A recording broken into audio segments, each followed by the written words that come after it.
ആയത്തുൽ കുർസി 360 തവണ ഓതലാണ്. ഓരോ ആയത്തുൽ കുർസി ഓതുമ്പോഴും 300 ബിസ്മി കൂട്ടിയിട്ട് ഓരോ ആയത്തുൽ കുർസിയും 360 തവണ ഒരാൾ ചൊല്ലിയാൽ സുബ്ഹാനല്ലാഹ് മഹാന്മാര് രേഖപ്പെടുത്തുന്നുണ്ട്, അയാൾക്ക് അല്ലാഹുവിന്റെ പ്രത്യേകമായ ഒരു കാവല് അല്ലാഹു നൽകും.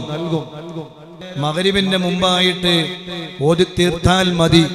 360 തവണ ഓരോന്നിലും ബിസ്മി കൂട്ടിയിട്ട് ആയത്തുൽ കുർസി ഓതുക.